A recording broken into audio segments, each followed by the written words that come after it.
This episode is brought to you by the book For You From Me, written by Raj Daniels.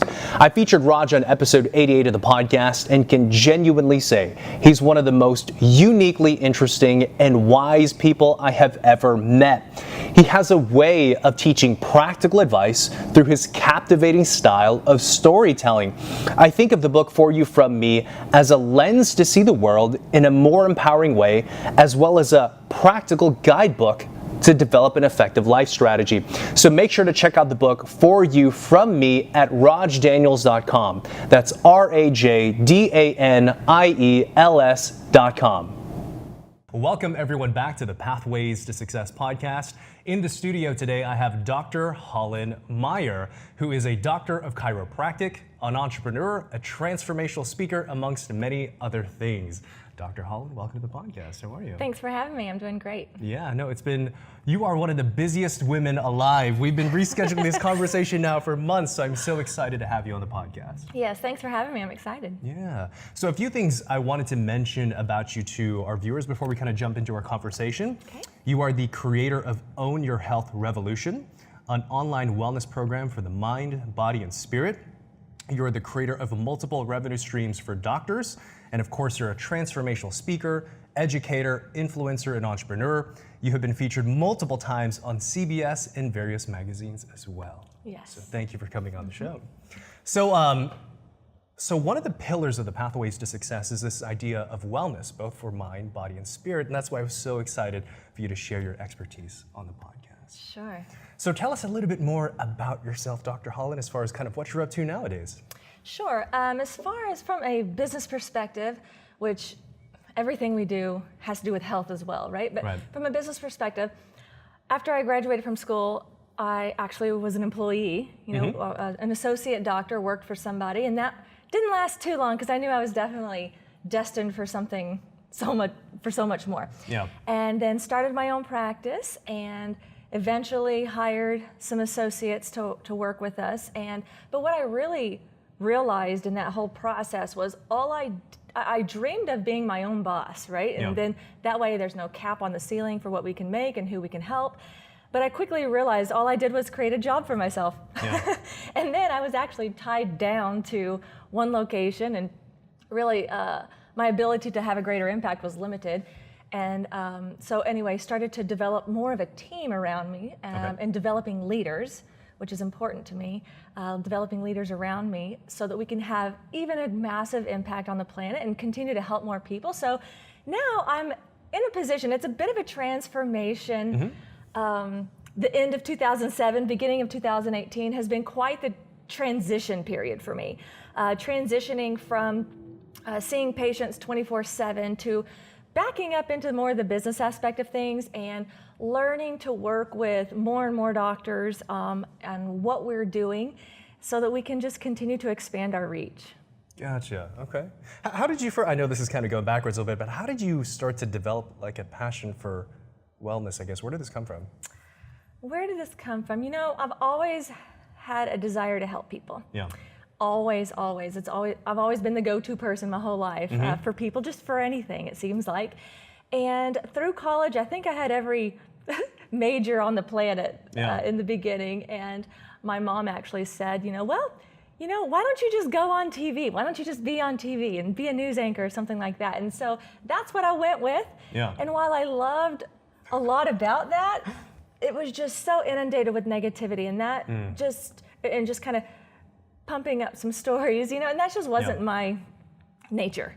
And so I wanted to take that talent and just kind of what I was learning to love into a different area. And throughout college, I actually worked for a chiropractor. Okay. Yep, I was the office manager and ran the practice when I was in college. Oh, wow, okay. Yes, so watching people walk in one way and leave with a smile on their face I was just thinking, that's something that I would love to have a hand in.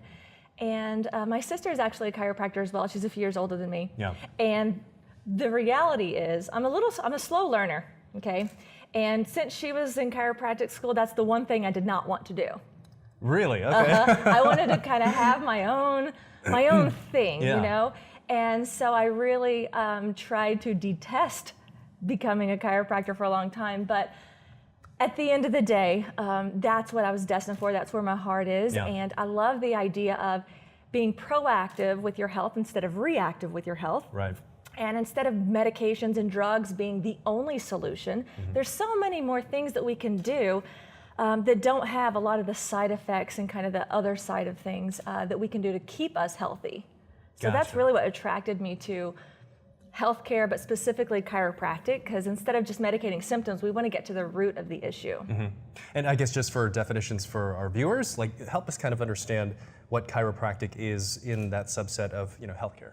Yes, chiropractic, we focus on the nervous system, Okay. which is the brain and spinal cord, and that controls everything, right? It's the Right. master controller of our entire body. And so what chiropractors do is we go and identify if there's any interference in how the brain is connecting and communicating with the rest of our system. And through chiropractic care, we remove that interference so that the brain can then communicate and our organs have the potential of functioning at 100%. Gotcha. It's not scary. Some people can be a little scared of, kind of that rack 'em and crack 'em type of thing. It's not, it does not have to be that way, first of all. Yeah. And it should be very specific. And sometimes you never even hear anything. And that's a beautiful technique as well. And so also from chiropractic, I've transitioned into what we call functional medicine.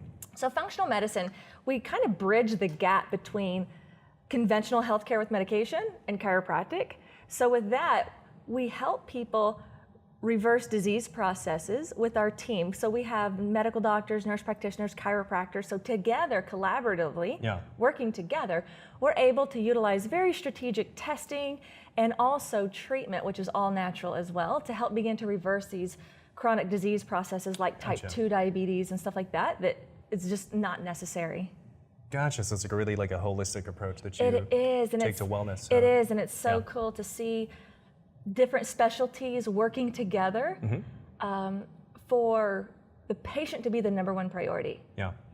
Not pushing medication, not pushing anything in particular, just being an advocate for the patient, helping them to learn a new way of life, a different way of life, and set their quality of life for the future up for a totally different direction. Gotcha. Okay. Well, let's kind of jump into things because I have a lot of entrepreneurs who view and tune into the Okay. podcast. All right. I know one of the things that you are passionate about speaking on, which is how health has a direct impact on productivity. So kind of lead us into that.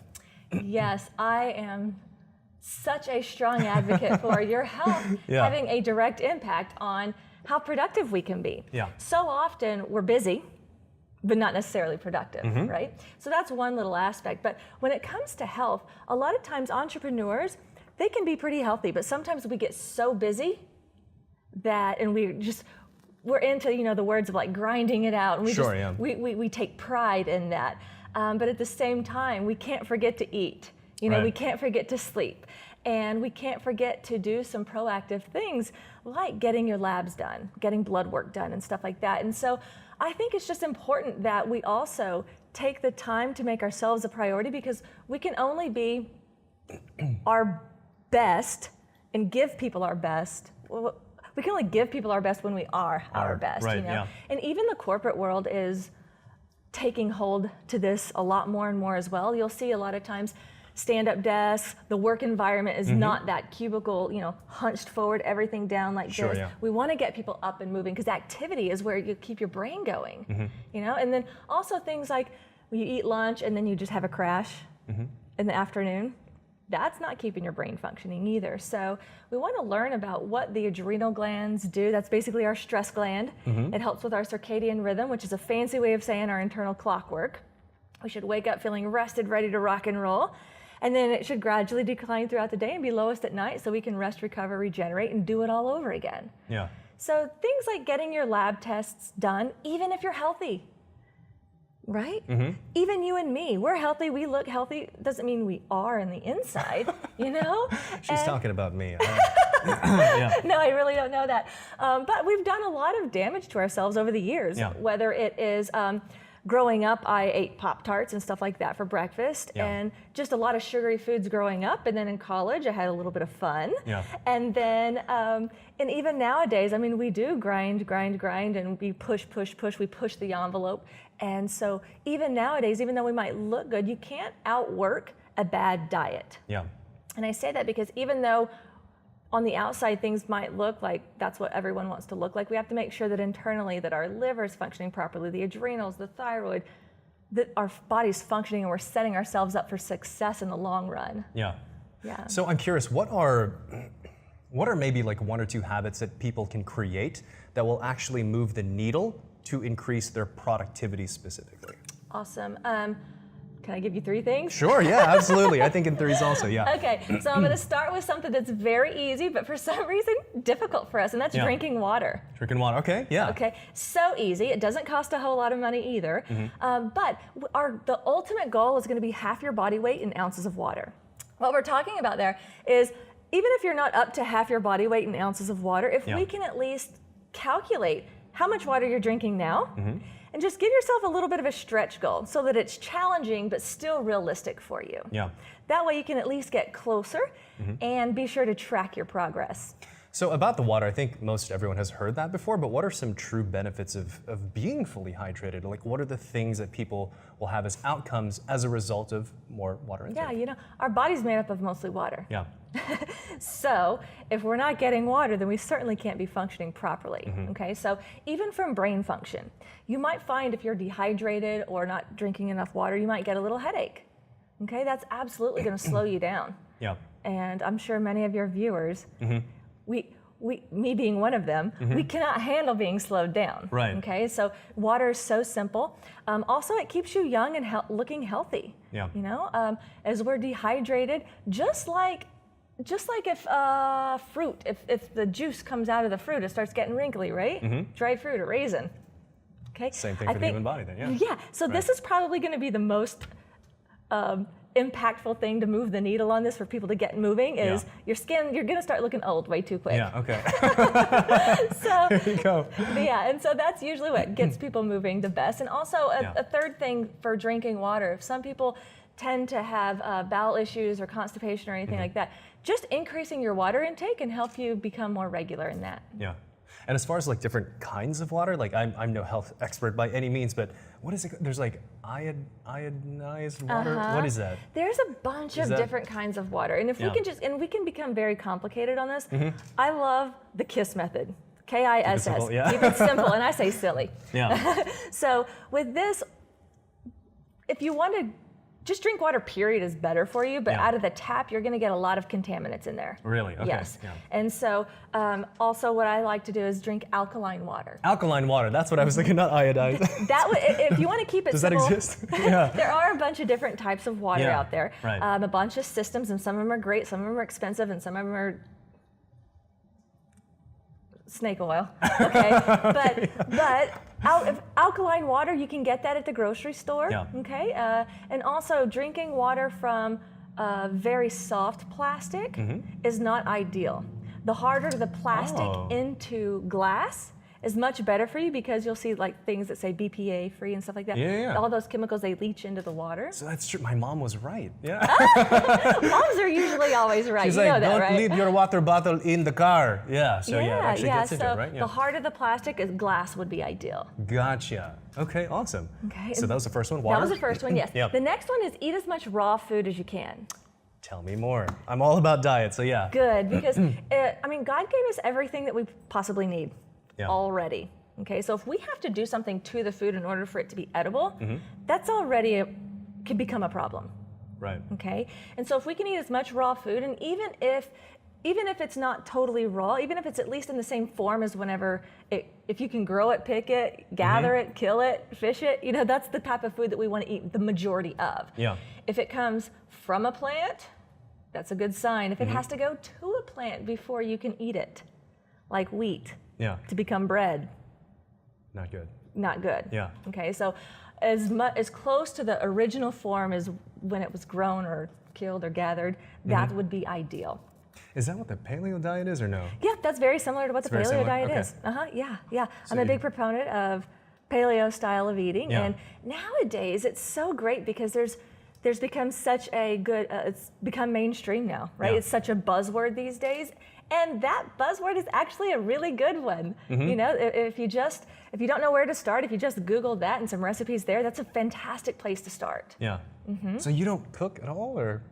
Where'd you learn that? So you mean because I said raw? Yeah. Or because you learned something about me online that said I don't cook? No, because you said raw. Yeah, because like for me, I think about efficiency, and I'm like, I try to think of what are the most efficient ways that I can create my outcomes. But like raw sounds like if there's no cooking, there's no time invested in that, so that actually helps efficiency and productivity. So like, do you? So I'm gonna have a two-point answer to this. Yeah, sure. Because if we can eat as close to raw form as possible, that's ideal. Yeah. But I like to steam my vegetables. I like to soften them up a little bit. I like to eat raw too. My meat is cooked. Sure, yeah. For the most part, you know. So yeah, we do cook our food. We're not just totally raw. Yeah. We're not. We cook our food. Food should taste good. Add seasonings and add a lot of herbs to it. Food should taste good. But the flip side of that, I have a confession. What's that? Do I cook? No, I don't. But I do eat cooked food. Sure, yeah. I can cook if I really wanted to, but honestly, I just find that 2 points to this. I find that I could be doing so many other things that actually impact people's lives and make money. And then on the flip side of that, I'm also lucky enough that I have a partner who fills in the gaps of my many weaknesses. Yeah. So I am lucky in that. So yes, we eat food at home the majority of the time. Yeah. I just happen to be extremely fortunate to have a partner, a husband that fills in the gaps. I mean, that makes so much sense though, as far as eating something as close as it is to nature, because if you think about like processed food, like what's actually going into your food? So that absolutely makes sense. And if it comes in a box, if you just read the ingredients, if you can't pronounce it, if you don't know what it is, you probably shouldn't eat it. If there's a number in the ingredients, you know, like red, blue number 4 or something like that, that's a chemical added to it. And we're mostly eating pseudo food. Our kids are mostly eating pseudo food. It's not even real food. Yeah. You know? And when you see people sort of switch to that kind of diet, is there sort of like a weight loss benefit? I'm sure that there's kind of involved in that. Or yes.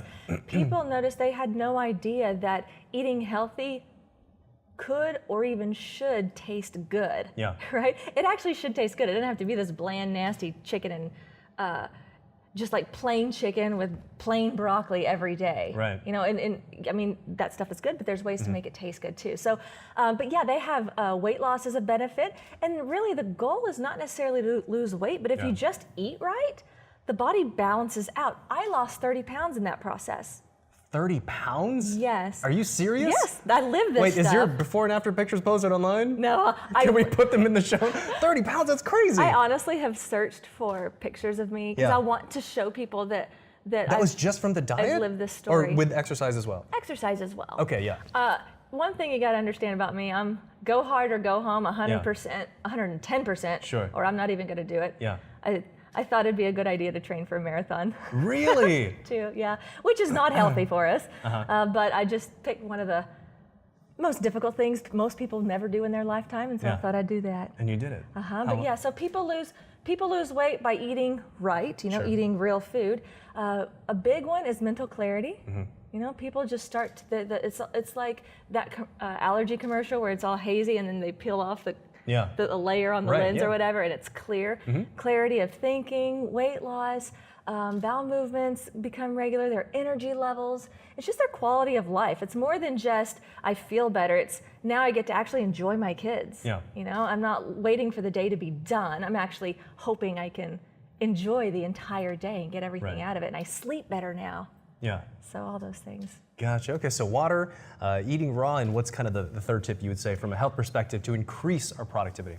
Movement. Okay. I like to say movement before I say exercise because some people just need to get started with moving. And exercise can scare some people too. Yeah. So definitely movement. So even from productivity in the office, just get up out of your chair every hour. Get a stand-up desk. What I've started to do is I got a stand-up desk and I just blare my music whenever I'm working on content and stuff, and I just start dancing and working, you know? And jamming out, just the creativity starts flowing, and it's really good for that, and that can be done in any environment too. Things like when you go to the grocery store or the office, park as far away as you can. And now that my mom is probably like cringing right now because she would drive for a while looking for the closest spot. Yeah. And I'm like, we could have parked and already been in and out There by now, already, right? Yeah. So I think that's something that we can at least start with. Always take the stairs instead of the elevator. Yeah. And so things like that would be good for some people as a starting point. I like to start with food, and then whenever you hit a plateau, always incorporate exercise. But then whenever you're talking to people that are generally fit anyway, and we can get by slacking some, from just a physicality standpoint. And when we start getting busy, that's something that can easily slide, and I'm guilty of that too.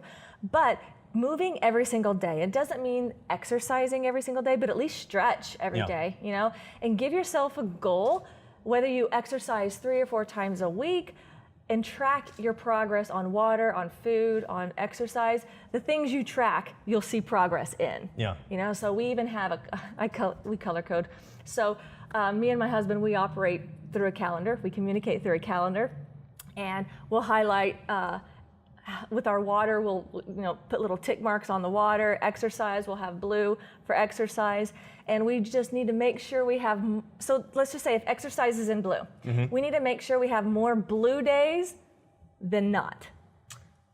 That's interesting. I never thought about color coding activities. That's an interesting So we're way of visual. visualizing. Yeah, exactly. So to be visual, and for me, if I don't write it down or I don't see it, then it doesn't really register to me. Yeah. So, but if I kind of on a calendar, mark those days off in blue, I can see if I've only had 2 and it's Sunday. Yeah. I better do it today on Sunday and then maybe double up next week. So that just keeps me accountable, not only with my husband, but with myself as well. Yeah. Well, I think those are great sort of foundational tips. Water, eating raw, and then moving. That makes a lot of sense. It kind of encompasses a lot of different things. It's quite simple, but if we just incorporate those simple things, and then we can build on that. Yeah, cool. Well, let's kind of switch gear to a little bit more of a business focus, because in addition to being an incredible healthcare professional, you are also a very successful entrepreneur. So I know one of the things we wanted to discuss were sort of the do's and don'ts of adding multiple streams of revenue to your business. Okay. Tell us about your experience there. Yeah, so I think what I accidentally got into this world just because I love helping people on every level. And I went from helping people in the office, and God placed on my heart, and we'll circle back around to this, healing exponentially. Yeah. And I used to say that it took a while for him to reveal what that meant. But the you. reality is I had a lot of personal development to really be able to step into how I could really do that. So fast forward, really connecting with leaders in our community, the healthcare professionals, and connecting with them on what true health actually is, has kind of led me into that. And so with that being said, helping to increase the value and the quality of care that we give our communities.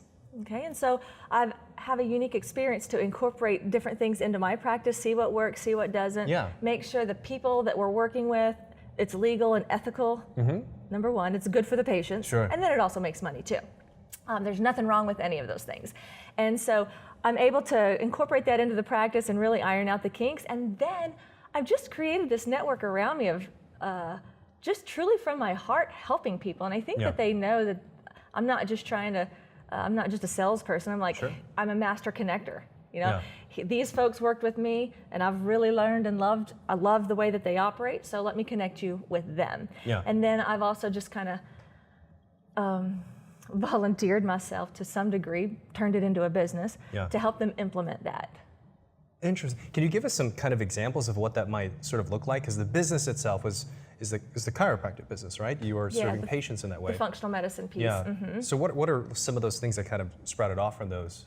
Yeah, so as we went from a chiropractic office into a functional medicine type of facility, incorporating blood work is one thing. And that's something easy that we can all do as healthcare practitioners. And it's also something that, as being part of the community, we all need to do. You and me both need to have our labs done, even though everything's fine.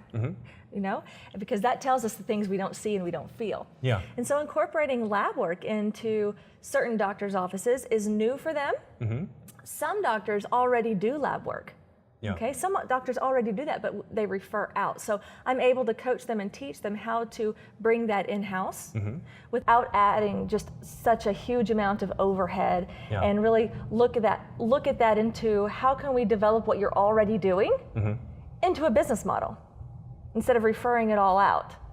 Gotcha. Okay, how can we bring it in-house without adding just a ton of overhead that comes with it, but then just capitalizing on what you're already doing. So you also speak and you also have online programs. Like, what was sort of that odyssey that you went through of like experimentation versus like, hey, this is a cool idea versus like, hey, this is an actual revenue stream for me? Like, what does that process look like, and how can that transcend different businesses, I guess? Yeah, okay, so it went from just trying to figure it out myself, right? Let's try to figure this out and see how I can make this work. And then I'm always thinking expansion. I'm always thinking that, like, how can I continue to serve more people? And because that's truly God's calling on my life. And so how can I continue to serve more people? So I want to serve the community, but also the leaders in our field. And I have this core group of folks professionals that I work with. So I'm like, hey, why don't you incorporate this? And let's see how that works out for you. So a few of them would incorporate that. We ironed out some kinks.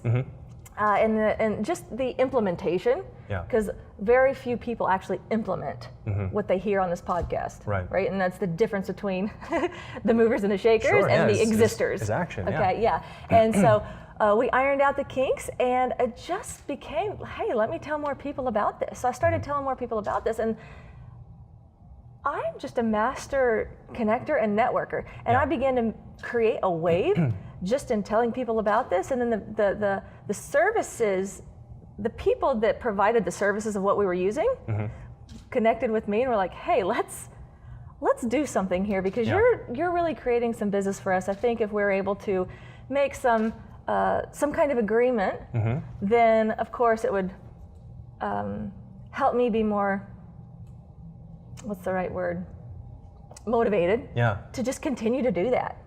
You know, by creating that business. So it just kind of fell into place, although it didn't fall into place for lack of action. I was grinding it out, and just the more I'm just leading with my heart and just following and listening and being still to listen to what God wants me to do. And I just push that. He places the right people at the right time to make that happen. So if we have a match and we're constantly doing this, there will be that spark. You know, but you just have to make sure that you're not just constantly busy, that you're actually strategic about what you're doing. You know, So how would you kind of sort of codify like one business lesson from everything that you just shared? Like, if you were to advise, let's say, a new startup business, right? Like, what's the one piece of advice you would want to offer that person to grow their business? You always limit me to just one. Well, you can give a couple. Yeah, no, that's cool. I would say the one piece of advice that has launched me from one level to the next level to the next level to the next level has always been a mentor or a coach. Some kind of mentor or coach, someone that's been there and wants to do, or has already done what you're wanting to do. I think that is the difference. To expand your thought process, because from wherever it is that we start, we think we're thinking big by starting a business. Because that's a big deal. That's a huge deal. It's a big leap of faith, and just, it's scary and exciting and crazy and anxiety and all those awesome feelings. I've learned to love those, right? So all those awesome, scary feelings, and that's already thinking big for us, you know? So, but if we kind of latch on to a mentor, and they help you kind of navigate through that so that you don't have to work so hard. You can work smarter. Okay? And then they should be asking the right questions to you, making you think to then expand you to the next level, as opposed to just telling you, here, do this, here, do that. Right? So they usually have a good blueprint. But I think the number one thing that people fail at that is because they want someone else to create that breakthrough for them. And that it doesn't work that way. You know, no one's going to save you. You've got to actually implement what they suggest, because I've been guilty. You know, my mentors might say X, Y, and Z, and sometimes it's a little too big for me to wrap my. To even conceive at that point. And then it just sits on the shelf, and of course, nothing's done with it. Yeah. And then people say this program didn't work. Right. What I tell people is pretty much every coaching program works. It just depends if you're working on the execution, on the execution, or if that's the right one for you. Mm-hmm. You know, so definitely having a mentor or coaching program that can cut out all the minutia to get where you want to be, but also to expand your reach to get far beyond what you could ever think or imagine. You know, and as far as the do's and don'ts with multiple revenue streams as well, kind of circling back around to that, I think one of the biggest oops people do is they incorporate different revenue streams that don't make sense to their main agenda. That don't make sense to their main agenda. So they're like chasing the buck or something? Or? Yeah, so chasing the buck. So sometimes like, let's see, what can I say? So in my practice, if I were to, or in anything that I do, if I were then to go start to sell Tupperware, that doesn't make sense. Sure, yeah. Right? So we need to know what our number one agenda is, and everything that we implement into practice, but even more than that, every action we do during the day, every thought we have during the day, does that serve our main agenda? Yeah. And if it doesn't serve, even if it's good, if it doesn't serve your main agenda, you need to cross it off the list and either delegate that out to someone or it's not worth your time. Yeah. Down to every thought you have. Yeah. Yeah, I think that's one thing I know I have been guilty of it, because sort of as entrepreneurs, you have a tendency to kind of see opportunity in everything, right? Yes. But what really has served me was really knowing who I am and what it is that I want to do, and sort of having a mission statement or a purpose. Like, I'm able to filter out what's going to serve me or what's not. So I totally buy that. Yes, and even recreating yourself, because my purpose and my mission statement 2 years ago is very different than today. Yeah. Because I actually, throughout the end of last year, I had to rediscover who I was, you know, because I'm coming from a position of being in the office 24/7 treating patients to now being more of teaching people how to do all of that, you know, and being a little bit more, I love it because it's opened up the gates for, I'm not locked down to a location, and I'm actually quite free, and so that also serves my personal life much better too, so that I'm not serving my career, but I'm serving my God, you know, and really giving my husband the time that he deserves too. So I've had to recreate myself and recreate my vision of what that looks like, and that's okay too. Yeah. Yeah. Going back to the mentor piece, all of my listeners and followers have heard me talk about the importance of finding a mentor, but one of the most common questions they ask me is, how do I find a mentor? So how did you go about finding mentors in your life? As difficult as this was for me to say this a long time ago, my sister was my first mentor. That makes sense, yes, and she might not even realize that, but her and her husband were so integral to, so sometimes our mentor is right under our nose. Yeah. Okay, and so we can't have such an ego or just so relentless on having it our way. Yeah. So that was my first mentor, and then I really sought out people that I wanted to emulate. Yeah. People that were already doing the thing, and I think the scary thing for most people is that that's kind of scary to approach somebody who's so whatever, if you idolize them, which we don't want to do, but sometimes it's scary to approach that person, or we think, oh, they have just way too much on their plate already. Oh, who am I that they would want to spend a moment with, you know? But I just kind of went for it and introduced myself and followed them and was involved in what they were doing. Yeah. And my most recent mentor, he is a unique individual, and what are you laughing at? No, I don't know. Like, what does that mean? Right? You're keeping me in suspense. You know, what does that mean? I'm waiting for the next adjective. Yeah. He's a unique individual, and he likes to. He's very different than I am because he likes to stay in the background and make things move. And I just want to like shake people and have him wake up. You know, and so this is a very interesting relationship that we've developed. But he gets me thinking so far beyond what I ever even conceived, you know, and for him, we met through mutual friends, okay, and I think it's important to network correctly. What I mean by that is network in a way that you stay connected and you stay in contact and you circle back around and you send thank you notes and you send it was nice to meeting you notes, you know, old school. Yeah. You know, or just an email maybe for other people too. But I was introduced to him, and so it very easily could have been like, hi, how are you doing? Okay, nice to meet you. Yeah, he was great, you know. So, but I kept that communication going, and I called him, and he was like, yeah, sure, we can get together sometime. That sounds good. And it's kind of wrote me off a little bit. I showed up at his office, like, no, this is going to happen. And so I think that I was persistent. Yeah. Not in an annoying way. You've got to have value. You've got to see that they need to see that you're hungry for what you're trying to do. And if you're not implementing what it is that they're doing, then they're not going to stick around. They're wasting their time. Yeah. And a lot of times you pay for your mentorship, your coaching, and that sort of stuff. So that's a good thing too. Yeah. But I think mentors, if you're choosing a lot of the right ones, they are busy. They should be busy. Yeah. You know, they should be having a greater impact, making more money, whatever that is, in some instances, than you. And I think it's just, I was relentless, I was persistent, and he knew that I was serious. Yeah. You know, in moving forward, and I would implement everything exact, you know, but at the same time, you can't ignore the ones that are right under your nose, like my parents, you know. They always, just like your parents, I'm sure they want you to do better than what they did. Sure, you know, and we come from a very conservative background, lifestyle.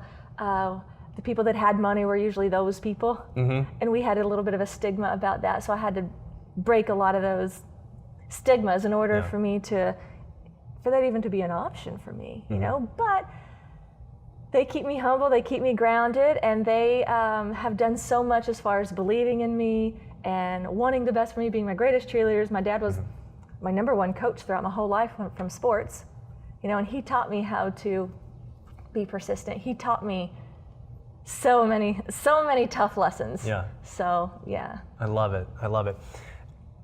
In your journey, it sounds like you have obviously faced fear and have overcome any kind of like maybe self-doubt that you've had.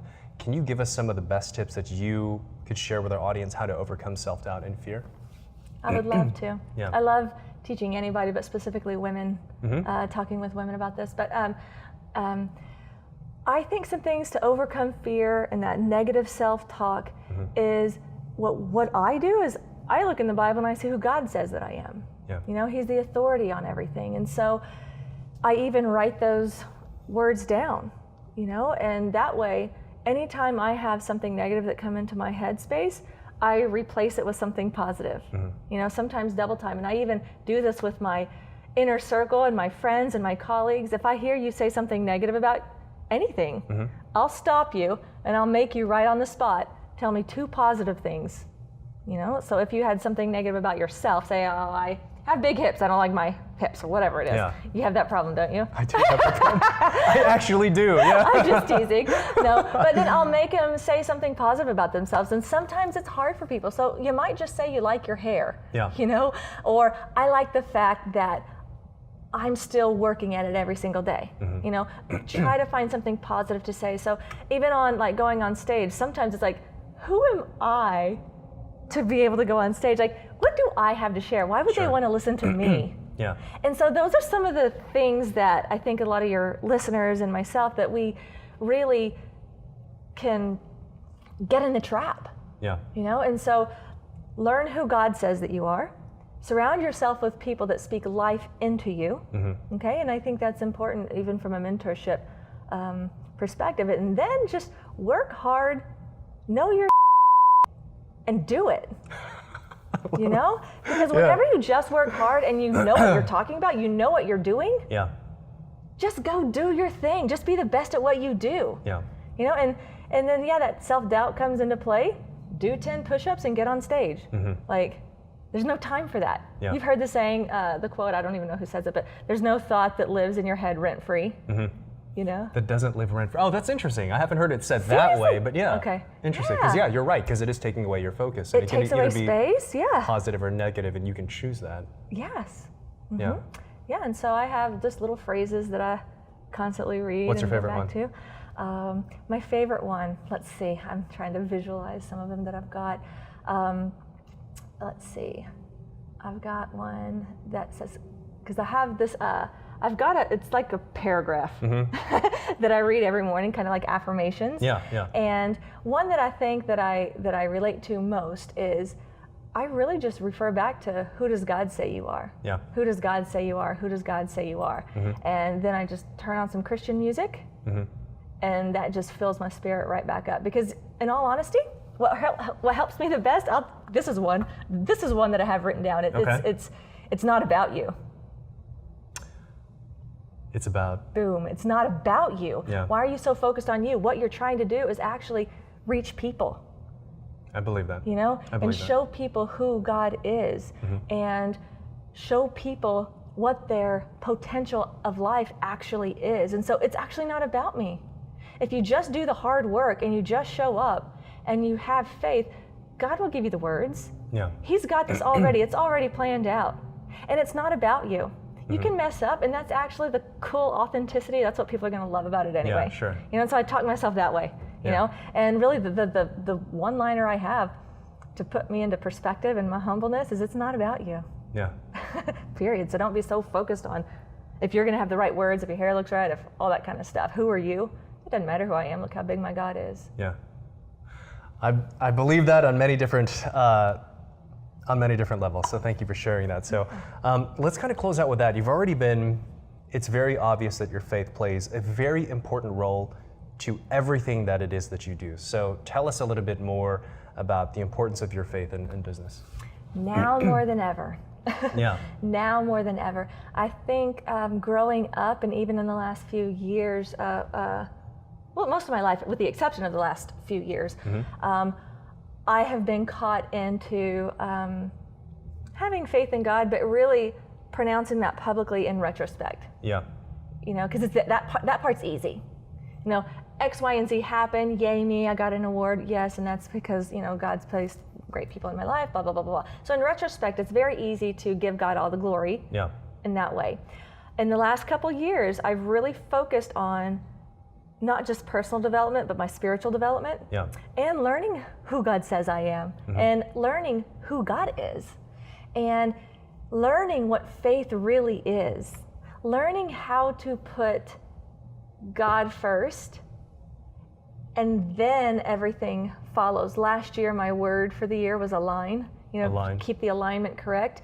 Instead of trying to, I love to control things. I don't know if you can tell that with all my calendars and my and my color coding and all that kind of stuff. I love being in control, which is one of the reasons I had such a massive transformation in my health too, because I wasn't in control, and that bothered me. So I'm used to putting all the ducks in a row and saying, okay, God, now do your magic. But I want that first, remember? You know, like reminding God what I wanted to put first, trying to bargain with him, exactly. So this year I've worked so hard on learning what faith actually is and putting my faith in God and praying about it. And whenever I didn't really even know, I've been a Christian most of my life, and praying about it kind of felt like it was bouncing off the ceilings. Like, what am I really doing? Like, how do I really connect? Yeah. And what does that feel like? What does that mean? And so really exploring that. And the hardest thing for me, and I still am learning to love it. See, I changed my words that I wanted to use right there. Sure. Learning to love it is be still. Be still, yeah. Be still. Instead of me having all the ideas and talking to God, just be still and listen. You know, and learning what it feels like to have that gut-wrenching, that heart shift on what you're supposed to do, and asking for discernment in your decisions and all that kind of stuff. So learning to be still, learning to understand what it meant to understand what God wants for my life. And the more I've learned that, it's quite amazing how things have fallen into place. And it doesn't mean sit back and watch it fall into place, right? We grind it out and we do our work, and we are really, really busy and productive with what we're doing. And as long as it always serves God, you know, and it's always right, he'll put the right people into place. Yeah. My mentor being an example of that. You know, I don't know what I did to be so lucky, you know, and the reality is, I'm not sure I did anything. I was just persistent, listened to who God was kind of tugging at my heart, listening to the things that I couldn't put on the shelf and forget about. You know, they just kept circling back. So, and that's really just launched me. God placed on my heart a phrase I mentioned earlier, healing exponentially. And I can't be exponential if I'm only in one place. Right. right? And so that's kind of what allowed me to open the doors and have just a massive amount of faith, because my practice is my baby, right? No one touched that, no one changed that, you know, but giving up control, I thought was going to be scary, but it's allowed me freedom. Yeah. And just listening to what God has placed in my life, and one thing after the other, it's amazing how, I wouldn't use the word easy, maybe simple. Yeah. The next decision is, and life in the last 3 months has moved at a very fast and quick pace. Yeah. Like when you and I had spoke months ago Sure. about what we might chat about, this is a totally different conversation of what that is.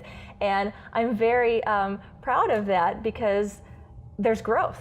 Yeah. You know, and the next time we chat and talk and do this, maybe it'll be a whole different learning experience that I'll be able to share with you. So yeah, I think having faith in your life and who you are and in business, and really learning to put that first instead of in retrospect, oh my gosh, it changes your life, it changes your world, it changes your business, it changes your friendships, your business contacts, your bank account. He blesses you tenfold with everything. You know, Ephesians, is it 3:20? That he can do so much more than what we can, immeasurably more than what we can ever think or imagine. You know, and I've got that on my window. I like have on my window, I've got it in dry erase marker stuff. Sure, yeah. I've got that verse up there. And then also, why not you? Why not now? It's got to be somebody. Why not you? I love it. I love it. I would love to have you on the podcast again. I feel like I could speak with you all day long. Thank you so much for sharing what you did today. This was really, really amazing. Thank you for the opportunity. Dr. Hollen Meyer, how can we connect with you? Where can we follow you? What would you like us to know in terms of how to support you? Sure. How to support me? Connect with me online through social media, through Instagram, Facebook. We've got a Facebook group called Own Your Health Revolution. It's free. And we do some 90-day challenges in there too, so you can definitely get involved there. And we're going to be kicking off the Own Your Health Revolution online program. It's a 6-month program, so that we can really make a massive impact in your life, but also an exit strategy from what a diet might look like. And we'll be kicking that off in April. So stay connected with me on social media and at drhollenmeyer.com. Well, there you have it. Dr. Hollen, this has been an absolute pleasure. Thank you so much for yes. coming on the podcast. And everyone else, please, we'll have all of her information placed here in the show notes. So make sure to connect with her, subscribe to the podcast, and we'll see you next week on the next episode of The Pathways to Success.